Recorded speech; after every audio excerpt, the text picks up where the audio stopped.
Hello everyone, my name is NURDIYANA HAMIM from Group A, Class of Family Law by Dr. Hartini. So today I would like to present about the marriage requirements stated in Law Reform Marriage and Divorce Act 1976. So as you guys can see here, these are the mind map that I made for this topic, and as you can see here, marriage requirement is stated in Part 3 of the Law Reform Marriage and Divorce Act 1976, which stated that in Part 3, there are two situations where the parties must fulfill, which are lex domicile and lex loci celebration. And if one of the parties or both parties fail to fulfill the requirement, then they will be punished under Section 41, Subsection 3 of this Act. So, in this Act, it lays out 7 requirements where in order for the marriage to become valid. So, the first requirement is age, where it stated in Section 10 of the LRA 1976, the minimum age of a male to get married is 18 years old, while for the female is 16 years old.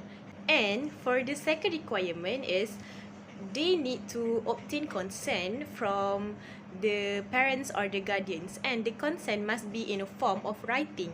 So it states that in Section 12 of the LRA 1976, it states that written consent is a need for a person below 21 years old and have reached 18 years old to obtain written consent from their parents or their guardians to get married. The third requirement for both parties to get married, according to the Law Reform Marriage and Divorce Act 1976, it states that for the third requirement is the person who wanted to get married must not within prohibited relationship. For example, a daughter cannot get married with her father. So it is laid out in Section 11, Subsection 1 until Subsection 5 in the LRA 1976, which laid out list of persons that they cannot get married with. For example, their grandparents, their mother, their sister or brother.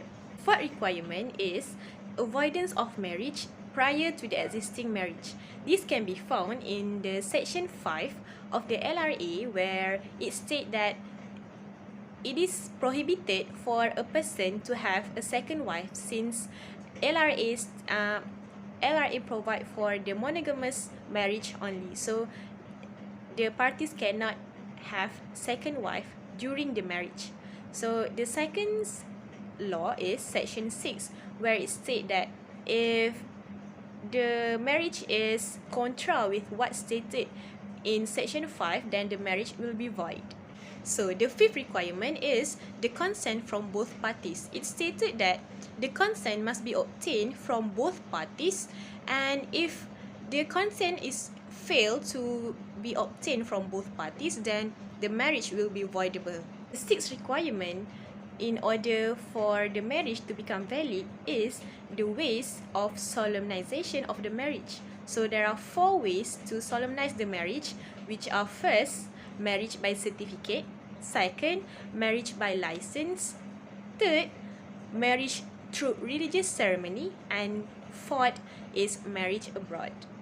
And now we have reached to the last requirement of the marriage to become valid, which is procedures and formalities. The procedures and formalities is laid out in Section 26, where it states that the marriage must be registered according to the law, and the law also recognizes the marriage solemnized under custom, belief and religion. So now I would like to explain about the factors that may vitiate the validity of the marriage.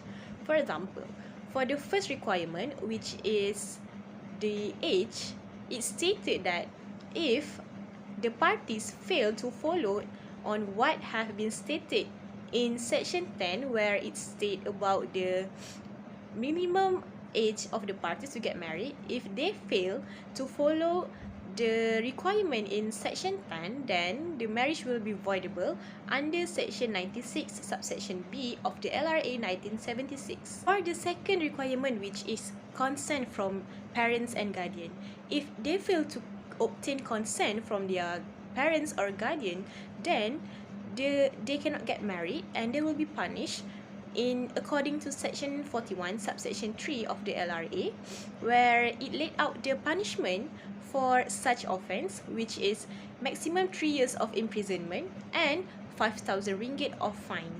The third requirement, which is not within the prohibited relationship, if one of the parties is in prohibited relationship with each other, then the marriage will be voidable as stated in section 69 subsection C of the LRA. For the fourth requirement, which is the avoidance of marriage prior to existing marriage, according to section 7 of the LRA, it stated that the bigamy is considered as an offence and the punishment, it will be punishable not according to LRA 1967, but it will be punished according to Penal Code section 494.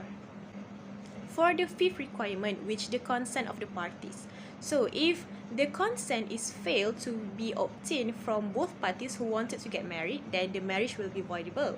However, if the consent is obtained from the way of duress, mistake, and unsoundness of mind, according to section 37 of the LRA 1976, the marriage will also be voidable.